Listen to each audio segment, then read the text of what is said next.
Assalamualaikum warahmatullahi wabarakatuh. Salam sejahtera buat kita semua anak-anakku sekalian. Hari ini kita akan belajar tentang bahasa Indonesia kelas 7 bab 2 subbab yang A, yaitu tentang teks cerita fantasi. Adapun yang akan kita pelajari hari ini meliputi yang pertama tentang pengertian cerita fantasi, yang kedua ciri umum cerita fantasi, dan yang ketiga adalah jenis-jenis cerita fantasi.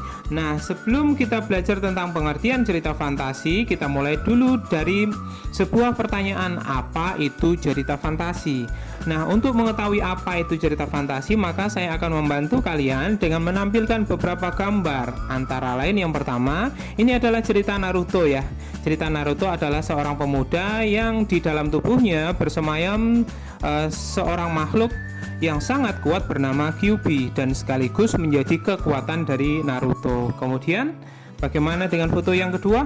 Yaitu cerita tentang Aladin. Ini Aladin ya, dengan Putri Yasmin mempunyai teko ajaib yang di dalamnya bersemayam jin yang baik hati yang menolong seorang Aladin ya. Kemudian foto yang ketiga adalah gambar Tarsan ya. Tarsan adalah seorang anak kecil yang ditinggal orang tuanya karena sebuah kecelakaan dan terjatuh di dalam hutan, dan dia dibesarkan oleh seorang beruang yang baik hati. Kemudian yang keempat adalah gambar Harry Potter. Dua hal yang paling saya ingat biasanya tentang Harry Potter yaitu tentang tongkat ajaib dan juga sapu terbang itu ya. Nah, itu dari gambar-gambar ini, maka seharusnya kalian bisa menyimpulkan cerita fantasi itu apa. Kalau belum, maka kita akan bahas ya. Kita mulai dari pengertian dari cerita fantasi itu.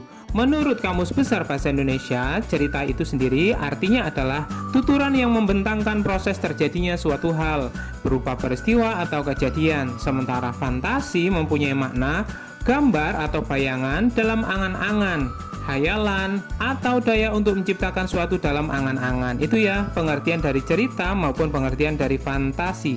Dua kata ini kemudian digabung, maka bisa dimaknai sebagai berikut. Cerita fantasi adalah gambaran peristiwa sesuai urutan waktu berdasarkan daya pikir. Ingat ya, urutan waktunya berdasarkan daya pikir. Daya pikir siapa? Tentu saja daya pikir dari penulis ya, dan daya hayal yang dituangkan dalam bentuk cerita. Itu ya tentang pengertian cerita fantasi. Kita lanjutkan berikutnya. Ternyata cerita fantasi tergolong dalam teks narasi jenis sugestif. Apa itu sugestif? Cerita sugestif adalah rangkaian peristiwa yang disajikan untuk menimbulkan daya hayal pembaca. Jadi setiap kalian membaca buku cerita, ternyata di dalam cerita itu menimbulkan daya hayal, itu bisa dikategorikan buku yang kalian baca adalah jenis sugestif, memberikan sugesti untuk berhayal. Kemudian bahasa yang digunakan biasanya terkesan konotatif, yaitu kata-kata kias atau yang mempunyai makna bukan sebenarnya. Contoh, saya kasih contoh ya. Untuk kata konotatif, Ani adalah seorang siswa. Dia mendapatkan peringkat 1 untuk kesekian kalinya, dan itu membuatnya menjadi besar kepala. Pertanyaannya, apakah Ani memang semakin besar kepalanya? Tentu saja tidak ya. Yang saya maksud besar kepala adalah Ani semakin sombong. Itu adalah makna kias atau kata konotatif. Ini dipakai dengan tujuan lebih menampakkan daya hayal bagi pembacanya. Nah, cerita-cerita sugestif itu bisa kalian temui biasanya dalam bentuk dongeng, cerita anak, cerita pendek, dan juga novel. Kemudian cerita fantasi ternyata juga bergenre imajinasi. Apa yang dimaksud dengan cerita imajinasi? Cerita imajinasi adalah cerita yang tidak mungkin terjadi dalam dunia nyata. Tokoh dan latar ceritanya tidak ada di dunia nyata. Atau, nah ini ada ataunya ya, atau modifikasi dunia nyata. Nah, cerita imajinasi ini berarti dibagi menjadi dua ya, yaitu yang tidak mungkin terjadi dalam dunia nyata atau bentuk modifikasi dunia nyata. Nah, untuk mempermudah pemahaman kalian, saya kasih contoh sekarang. Tidak ada di dunia nyata. Contohnya pada cerita Naruto. Pertanyaannya, apakah tokoh Naruto di dalam dunia nyata ada dengan segala karakter dan kekuatannya? Jawabannya tentu saja Naruto tidak ada ya. Itu berarti dia tidak dalam dunia nyata. Bagaimana dengan latar desa Konoha? Sama saja. Ternyata desa Konoha itu juga tidak ada. Artinya baik tokoh utama maupun latarnya sama-sama tidak ada di dunia nyata. Sementara yang kedua adalah modifikasi dunia nyata. Contohnya pada cerita Doraemon. Pertanyaannya, apakah tokoh Doraemon di dalam dunia nyata ada? Jawabnya tentu saja tidak ada, karena karakter dengan keajaiban mempunyai kantong ajaib di dunia nyata tidak ada. Dengan latar negara Jepang, karena cerita Doraemon latar negaranya adalah Jepang. Pertanyaannya, apakah negara Jepang ada? Tentu saja negara Jepang ada. Itu artinya ada sebagian dari cerita itu yang diambil atau yang dimodifikasi dari dunia nyata. Itu ya yang saya maksud dengan modifikasi dunia nyata. Kita lanjutkan sekarang tentang ciri umum cerita fantasi. Ciri umum cerita fantasi yang pertama yaitu mengandung keajaiban, keanehan atau kemisteriusan. Keajaiban yang tidak bisa kita temui di dunia nyata. Ini backgroundnya sudah saya sesuaikan ya. Contoh ini adalah keajaiban, bagaimana bisa manusia bisa naik permadani, dan permadaninya itu bisa membawa manusia itu terbang ke angkasa. Tentu saja itu menjadi keajaiban sekaligus keanehan. Bahkan bisa juga dikategorikan dalam kemisteriusan, bagaimana bisa permadani itu terbang. Itu ya tentang mengandung keajaiban. Sementara ciri yang kedua adalah ini ya, memiliki ide cerita terbuka, yang artinya ide cerita penulis tidak dibatasi oleh realitas atau kenyataannya. Ini juga saya sesuaikan dengan backgroundnya. Ini adalah Papa Pepito, seorang laki-laki yang menginginkan anak laki-laki. Akan tetapi karena dia tidak mempunyai anak laki-laki, dia adalah seorang pengrajin kayu, maka dia menciptakan boneka kayu laki-laki. Ternyata entah bagaimana ceritanya, si boneka itu bisa hidup. Tentu saja itu tidak realistis dan tidak sesuai kenyataan. Itulah yang saya maksud dengan ide cerita yang dimaksud dengan tidak sesuai realitas atau kenyataan. Ide cerita juga bisa irisan dunia nyata dengan tema gaib, supranatural atau futuristik. Ini ya yang saya maksud dengan gaib. Gaib itu keajaiban ya, ini bisa hidup. Kemudian ciri yang ketiga sekarang yaitu menggunakan latar lintas ruang dan waktu. Ini rangkaian peristiwa dalam cerita bisa menerobos dimensi ruang dan waktu. Sekali lagi backgroundnya juga saya sesuaikan. Kalau kalian sering melihat Doraemon, maka latar yang di bagian ini adalah lapangan ya, lapangan yang ada di negara Jepang yang biasanya dipakai Doraemon dan teman-temannya untuk bermain. Dia mengeluarkan alat ajaib namanya pintu ajaib untuk menerobos dimensi ruang dan waktu menuju sebuah kutub di mana dia bertemu dengan salju. Nah, dan juga ciri ini biasanya ditandai dengan berpindah-pindah dari satu latar ke latar yang lain, yang bahkan berbeda zaman. Ini ya contohnya seperti ini. Kemudian kita lanjutkan dari ciri umum yang keempat, yaitu tokoh punya keunikan atau kesaktian atau kekuatan. Pada cerita fantasi biasanya ditandai dengan tokohnya yang memiliki kesaktian tertentu yang tidak terjadi pada kehidupan sehari-hari. Ini saya berikan backgroundnya juga, seorang Naruto yang bisa merubah dirinya menjadi beberapa. Ini kalau di cerita Naruto disebut dengan jurus 1000 bayangan ya, dan itu menjadi kesaktian dari Naruto. Atau bahkan misalnya ini sedang mengeluarkan sebuah senjata ya, kekuatannya yaitu namanya Rasengan kalau di cerita Naruto.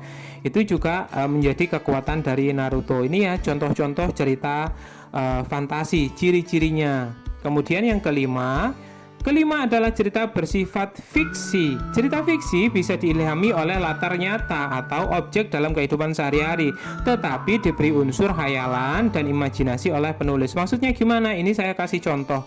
Cerita Doraemon sebenarnya dimulai dari Nobita ya. Nobita dengan teman-temannya yang mempunyai kehidupan yang biasa-biasa saja, layaknya anak-anak seusianya. Dia punya orang tua, kemudian dia juga bersekolah, bermain dan sebagainya. Akan tetapi dari kehidupan yang normal itu baru kemudian muncullah unsur khayalan, yang dalam hal ini adalah karena kedatangan dari Doraemon, sebuah boneka dari masa depan yang datang di zamannya Nobita untuk membantu Nobita dengan alat yang namanya kantong ajaib. Kantong ajaib inilah yang dimaksud dengan unsur khayalan dan imajinasi oleh penulis.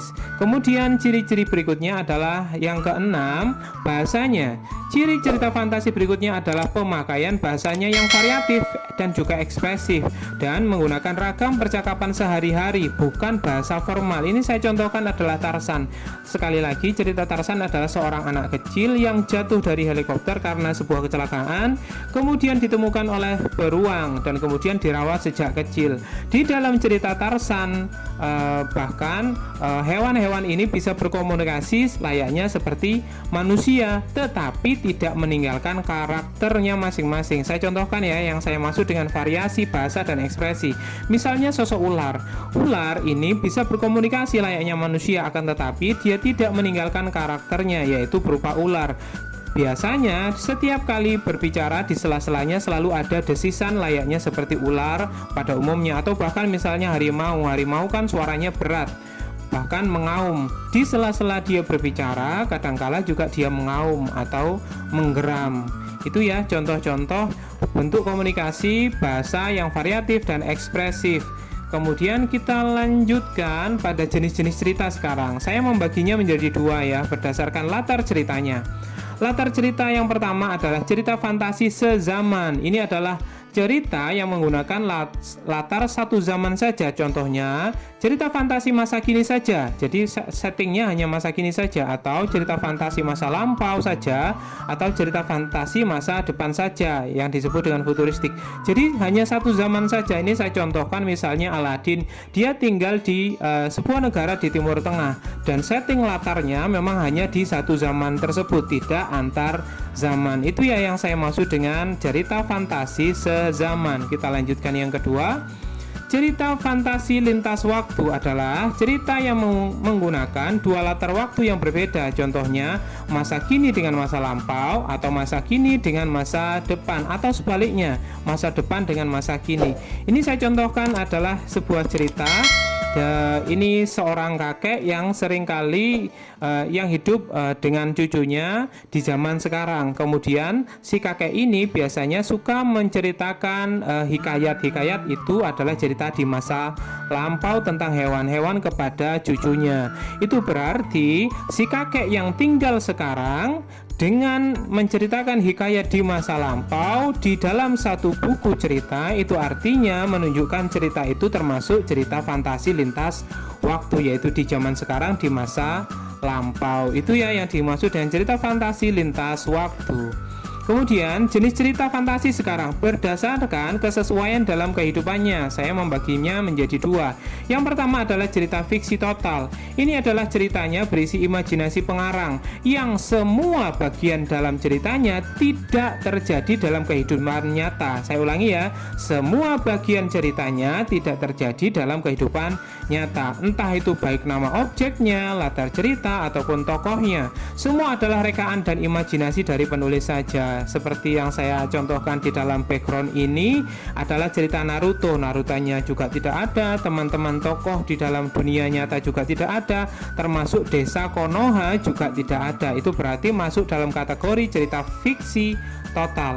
Kemudian yang kedua adalah cerita fiksi irisan.